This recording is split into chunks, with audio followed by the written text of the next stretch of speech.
going to go ahead and grid a paper now for drawing. Now, when you do this, first thing, be sure that you use ballpoint pen. You could use pencil. The problem is, if you're like most mortal human beings, you make errors, and you want to be able to erase and not worry about your grid that you've drawn here disappearing. So I like regular ballpoint, not gel pens, not, oh gosh, there's a whole bunch of different kinds on the market, and I think they smear a little bit easier. Regular traditional ballpoint, this is a Bic Pro, yeah, so remember it by name.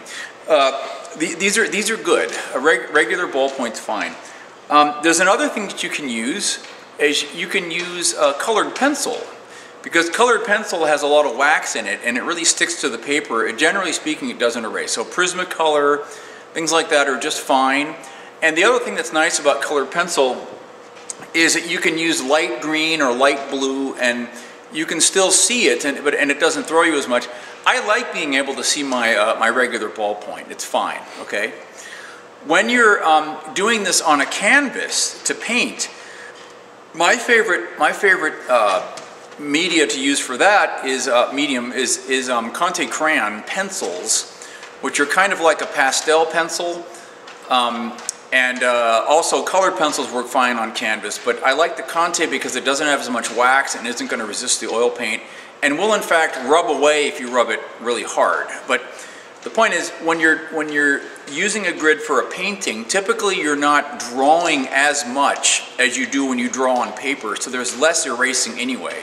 When you're painting with a grid drawn on the canvas, typically it's when you're a little bit more advanced at this and you can draw it quickly with the brush loaded with paint, and you're just using it as a very general guideline. So in that case, using the Conte crayon is a nice thing to do. All right.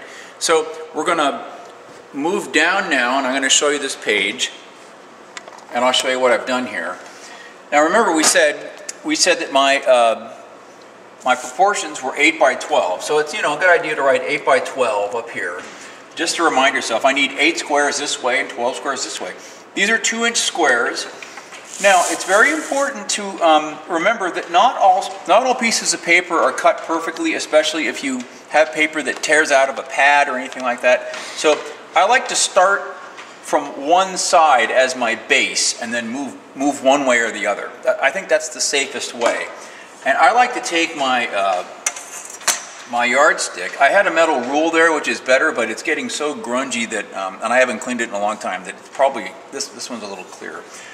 I start down here at the bottom edge, and in this case, I'm just going to go through, and I'm going to tick off 2, 4, 6, 8, 10, 12, all the way up until, in this case, I did a lot of extra ones. And in general, it's a good idea to have at least one extra square around your gridded drawing so that you can either write notes, or it's also nice to see if maybe you wanted more space on it after all. So go ahead and make more squares than you need, okay? So you do one side by ticking off, then you go to the other side, do the same thing up here. Then you go to this end, and by the way, start in the same corner here, go this way, and then come up here and tick off your 2-inch marks as well. Then, all I'm going to do is, first I'm going to do all my horizontals. I'm just going to go from here to here.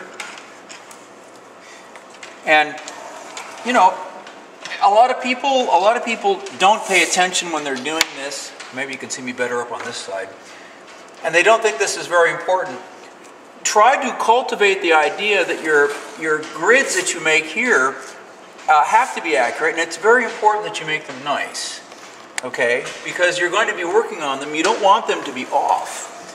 And after a while, you'll be able to do this in a matter of minutes. It's not hard.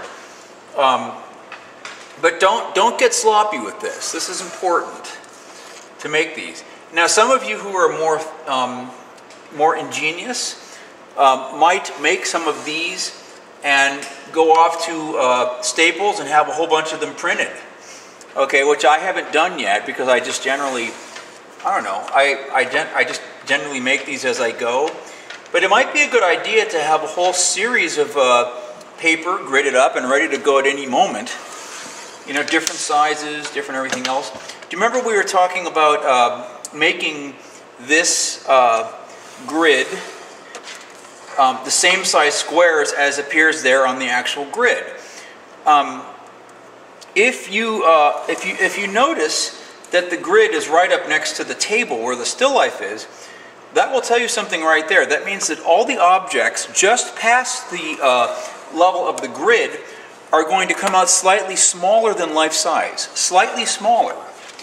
And some people like the idea of having their objects at actual life size. So if you wanted them actually life size, you'd have to make your squares just a little bit bigger. But there's a long tradition in painting and drawing of having everything just slightly smaller than life size, because what that helps, it helps the objects in a certain sense sit back from the surface of the painting a little bit.